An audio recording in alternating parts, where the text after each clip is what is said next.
Well, Thursdays, well, it's not exactly how I planned it because normally Thursdays we have MLW Fusion and Impact Wrestling, but however, because they had the best of 2022, there's no point to do those because we already seen what took place throughout the entire year of 2022.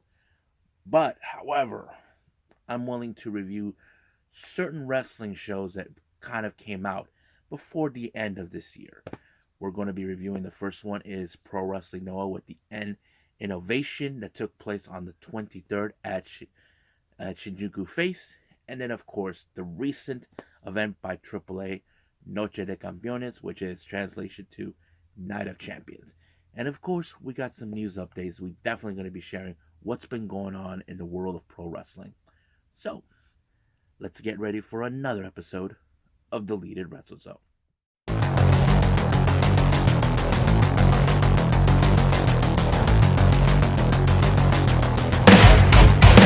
Are you ready? Get up, get up! Get up, get up!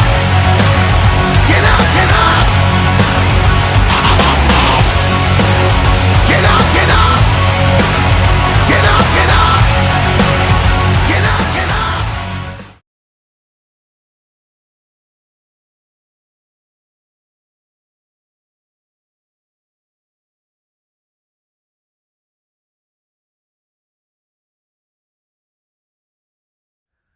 Welcome everybody to the Lead It Wrestle Zone, all things that is pro wrestling with AEW, NXT, New Japan Pro Wrestling, Impact Wrestling, the National Wrestling Alliance, various promotions, wrestlers, matches, and championships.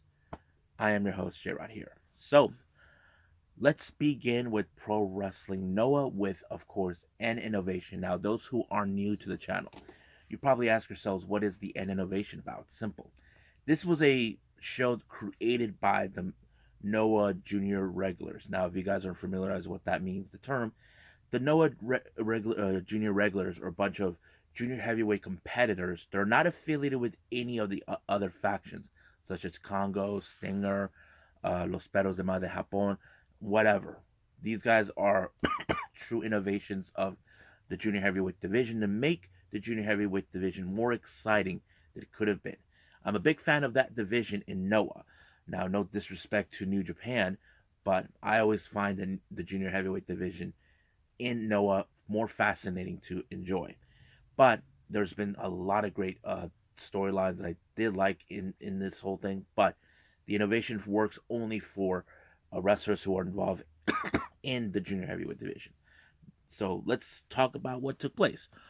First one we have Shoki Kitamura taking on Congo's very own High 69, basic from Congo. So I thought this match was going to fall in the favor of High 69 since he is a veteran in the whole thing, but he really proved a lot.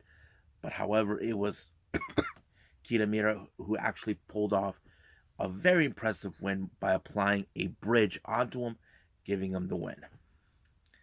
Next match, we have trios action. We got the members of Congo, Hajime Ohara, Tadasuke, and Suji Kondo taking on Andy Wu, Alejandro, and Ninja Mac. Now, this is one of those matches that I do enjoy because we have Ninja Mac, who is a true sensation to watch, not only because he's been in GCW all over the place in the US, but he really did make a name for himself in Pro Wrestling Noah, participating in many events and not to mention becoming the GHC Junior Heavyweight Champion.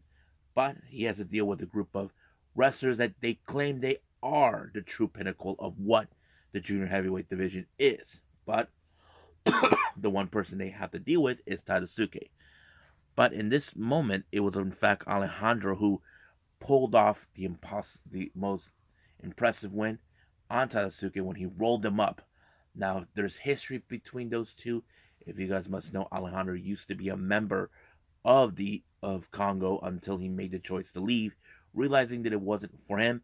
But Tadasuke hasn't even forgotten his betrayal, since I always consider Tadasuke as the leader of the Congo Junior Heavyweight division. So that's what I think. Next match, we got Yatsukata Yano taking on Nosawa Rongai.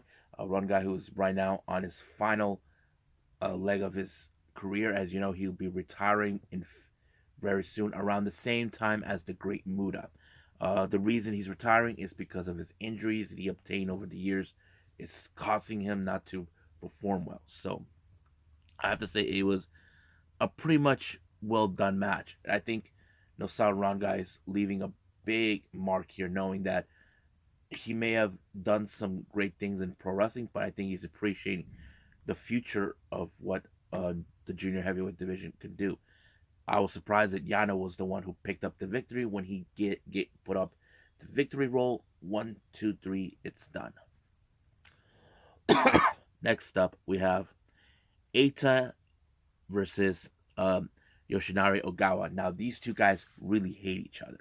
Now, Eita, he's a bit of a guy who feels like guys like Ogawa should just retire. Ogawa, he's in his 50s. He still kicks ass in his age. Not to mention, he still will win championships. I mean, I know Ogawa he can still do it, but many people say, why didn't he transition to heavyweight division in the past? Well, I don't know. I never understood it. I mean, he's considering it, but I don't know if he could do it for his age. But this match was so intense. I mean, these guys really hate each other, but the fun was ruined by the members of Congo, Tadasuke, and I think it was Heisei 69. But however, Ron Guy shows up and gives them a helping hand, knowing that, Congo, as I mentioned before, they believe that they are the true pinnacle of what the junior heavyweight division is in Noah. But there's always been factions who always saying who was better. So we'll see about that. Now our next match is we have one of the two junior heavyweight title matches that took place. The first one is the tag titles, the GHC junior heavyweight tag team titles. We have Yohei, who's one of my favorites, teaming up with the leader of Natural Vibes of Dragon Gate, KZ.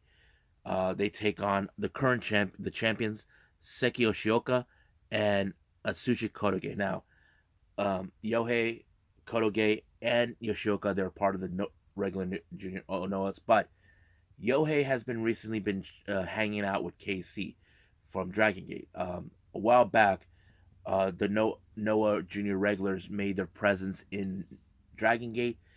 If you guys been following this channel, you guys know why. If you guys haven't, or you guys have missed it, I'll explain.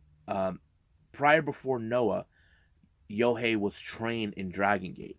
That's always been his home from the very beginning. So he and the Noah Juniors went there to surprise everyone. And recently, Casey and Yohei have been very tight, and I think it's great for him because Yohei has dealt a lot in this turmoil, in his career, dealing with betrayal and all this and that, you know. And I think he's been very happy since he became a member of the Noah Junior regulars, and I think that sets it all. So now it's like he's going to be facing one of the most facing not only his friends, but he knows what's at stake. But it was a good match. I loved it. But it was KZ with a frog splash onto Kotoge to pick up the win, so they become our brand new GHC Junior Heavyweight Champions. However, in the post match, Eita shows up. Now, this was strange for Eita to show up. Eita's last unit that he was in was with Los Perros and Madre Japón. That group dissolved after Ron Guy made the choice to dissolve it because Ron Guy is the leader of that. He makes the final decisions. But the obvious question, I think, he probably wants to have a shot of those titles. But I think the question is, who would team up with him? That's pretty much what we kind of established on that. But we'll find out soon enough.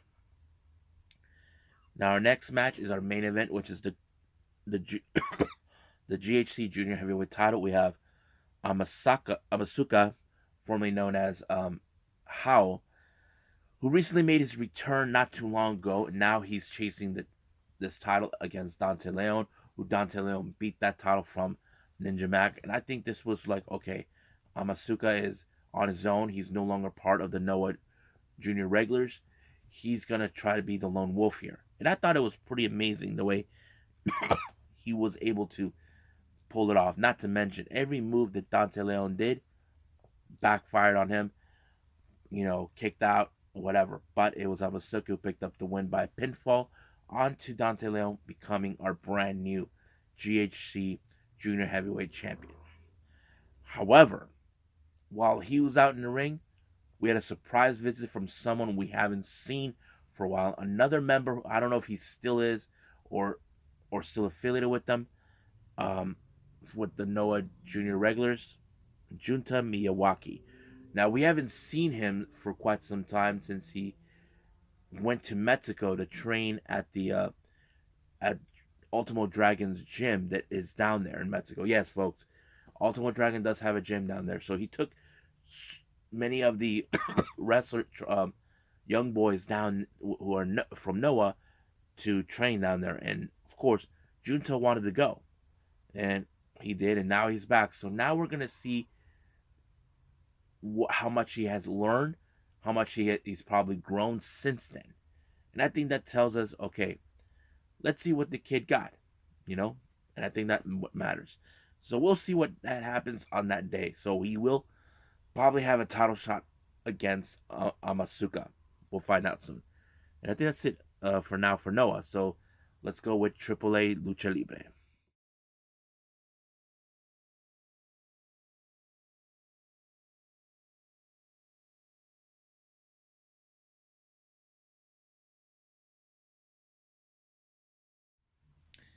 Okay, Lucha Libre AAA with Noche de Campeones, Night of Champions.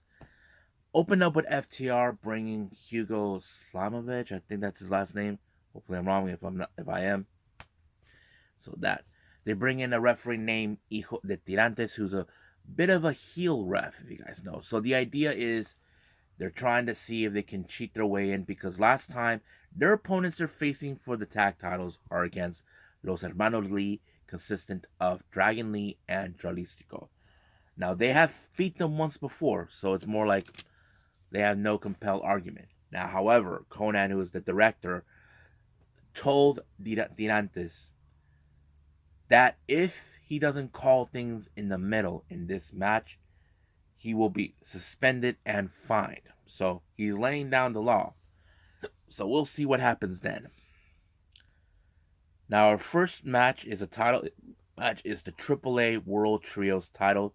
We have Aramis, Willie Mack, and Mysticis Jr. taking on Nueva Generación de Manita, or as they call it for short, NGD, consisting of a family, two brothers and a cousin. El Cuartero, Forastero, and Samson. Now these guys are currently undefeated for in the trios titles. Haven't been pinned not even once. They reign about over 500 days. So that is impressive by a group of this. Now, if you guys are unfamiliar with this team, they are part of the long list of family called Los Hermanos de Manita. Their dad, their uncle were involved in two of them who are the uncle of one of them. One of them is the son, are continuing the family legacy, and I think it's pretty cool. But this match was amazing. I did enjoy how it went down, but it was El Cuartero with I think it was Cuartero, I'm not sure, with a Splash Mountain bomb that sealed the deal for him. So they are still reigning supreme in this match. in this. Now our next match is the AAA World Mixed Tag Team titles. Now I mentioned this before. Sammy Guevara and Ty Mello were stripped from these titles. However, this was supposed to be two teams involving the crown, but Abismo Negro Jr. and Flamer interjected themselves into this, claiming that they wanted to get their hands on Sammy and Ty, but it's not going to happen. So Conan made it clear, yes, they're not coming. So this match will determine who will be our brand new AAA World Mixed Tag Team Champions. So he laid down the information on that. So it went down exactly. But it was Flamer who in fact pulled off the hammerlock power driver on Sexy Star to win the match. Now, the other participants that were involved in this match is Sexy Star and Commander, Lady Shani, and Octagon Jr. But yeah, that's how the match ended. Now, we have this thing called the Copa Mundial Imperial. We have tons of wrestlers. We have Murder Clown, Dave Clown, Panic Clown, Mr. Iguana, a few others. Of course, and Pagano was in it, but Pagano, oh my god, he took out most of the competition out. So he was the one who picked up the win. I thought it was very impressive. Pagano, who's one of the most popular wrestlers in AAA, I thought it was pretty cool.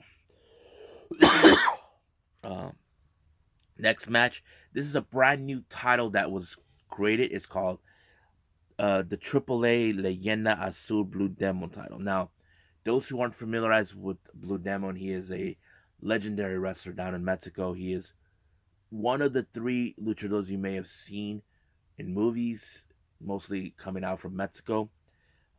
They specifically made this title as a reminding of his legacy, and I thought it was great. So the competitors they chosen for this is Aris, Villano Tres Jr., and Taurus, or as we know him in Impact, Black Taurus. I thought this match was so good because we have Aramis who didn't seem like he fit well with those Vipers, but now he's stepping on his own, doing great things. Then you got Villano uh, Tres Jr., who comes from a long line of family legacy. His father is a wrestler, his uncles were wrestlers, even his grandfather. So he knows what legacy is all about, and that have this title. And Taruz, who's been so dominant in his own right, and I think that's why this match was set. But it was Aries who picked up the win onto Villano Tres, the win, or the win this title become the first ever Leyenda Azul Blue Demon champion. And Blue Demon Jr. presented this title. Now Blue Demon passed away years ago. He would have been 100 years old right now, but his legacy continues to, tell all this other stuff. Now our semi main event, we have the AAA World Tag Team titles. We have Los Hermanos Lee's Dragon Lee and Dralistico taking on FTR. Now things seems like they were normal in this match. There was no fancy pants by tirantes, that sort of thing. But did you honestly think he was going to call in the middle? The answer to that is hell no. He did not. He was about to screw Los Hermanos, but thank God for Conan, who decided to interject himself into this, pull the ref, and he told him, "You're suspended," and fine. So they brought another referee instead, but it was, I think, um, what's his name? It was, of course, Jarlistico with the Senton Atomico that took out um, Harwood, and then boom, just like that, they win the tag titles. And this is where I put the news in the previous episodes, and I think it was 237, where of course Dragon Lee announced that this would be his final match, and he'll be heading to WWE. Uh, More information on that. He will be going to NXT. I think NXT is gonna have a great wrestler in there. That whole thing. That's how I feel about it. But like I said, the only thing I hope is they don't force him to take off his mask. That's the one of the things that kind of troubles me right there. But the obvious question people ask: okay, he won the tag titles and now he's leaving. How's it gonna be? Look, I don't know exactly what AAA is plans for these titles, but I can only guess, since he probably reports some point in January or February, that either they relinquish the titles or B, they lose the titles. Now, if they relinquish the titles, that's great. They'll set up a tournament. That's one way I can think of. But if they lose to another team, that is the most highly possible. I'm not sure. But we'll just got to wait and see what happens. What AAA makes their final decision. Now, our main event is the AAA Mega Championship. We have Bandito taking on Hijo de Vikingo. He is Hijo de Vikingo, who is the youngest wrestler, who is killing it in AAA has proven. I mean, if you guys haven't seen him, he's also been coming here in the States killing it as well. I thought it was pretty great to see him. I've always been a big fan of what he can do as a high flyer, but he did end this match pulling off an inverted 450 splash onto Bandito to retain the title. So, great show. I loved it. So, but of course, the whole thing with FTR, to me, I said this before, the writing was on the wall for me. I knew they were going to lose the titles. So I had that feeling too on January 4th when it comes to FTR. That's one thing that I think is going to happen. So we'll see where we go from there. So right now, let's move on to news updates.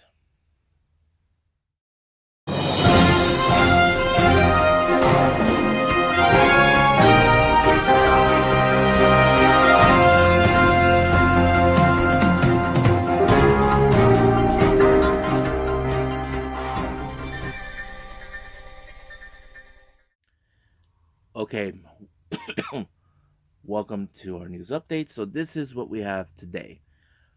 Huge news coming in from Garden State Pro Wrestling. We're going to have an interesting mixed tag team match. We're going to have the Best Bros, Balinaki and Mei Shruga, teaming up here again in the States, but they take on Jokai, consistent of Yoya and Janai Kai. That's going to be one killer match. So I'm looking forward to that. I want to see it, definitely. Now, interesting developments coming in from Wrestling Revolver for their upcoming February event, A Night at the Moxbury. Speedball Mike Bailey decided to set up a very interesting thing that he started, the Open Invite Scramble match. This is interesting. Who's going to be in it? I don't know, but it's going to be a very surprising event. JCW, Jersey Championship Wrestling, continues to update us on the Battlebowl that will take place on the 1st of February. They announced Ezreal, Austin Luke, and Gabe Sky. So, I don't know. I know Ezreal. I've seen him before. The other two, not so much.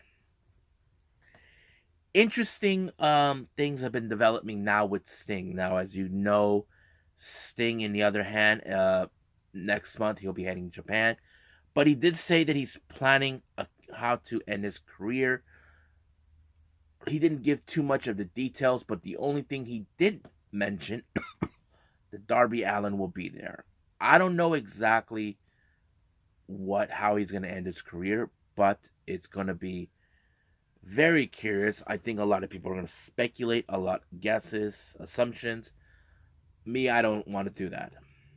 I'm sure it's going to be something that I think many of us are not going to forget.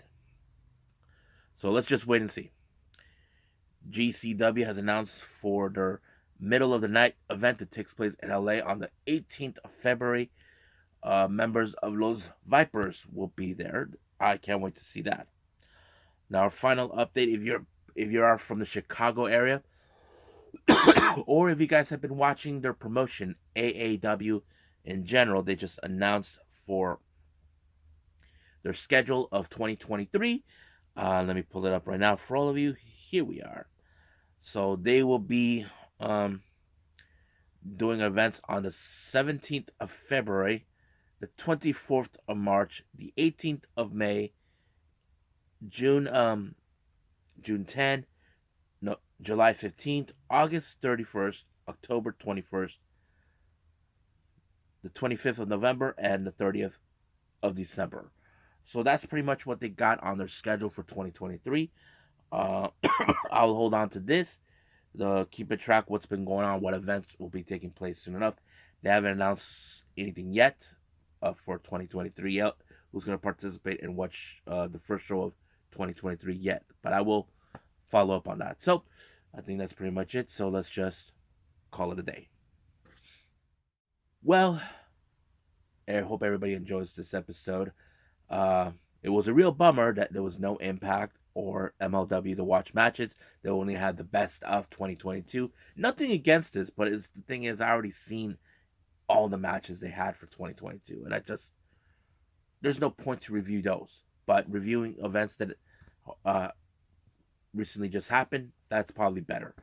So hopefully next year we don't have to do it again. For the start of the year we don't have to start that again. But I'm looking forward to it. Coming up, we have more on Choco Pro. Choco Pro will be doing a 5-day show. So we're going to be covering day one, which is, of course, the 30th of December. Don't remember who's booked, but I'm excited for that. GLEAT has their final show of 2022 with version 4. I'm so excited to cover that. And then, of course, we cannot forget AEW Rampage and NXT Level Up. So I'll be doing that. If there's any news updates, I will post them up. So for now, I'll see you guys in the next DWZ time. Same DWZ channel. I must bid all of you adieu. So, goodbye. And have a nice day. Bang.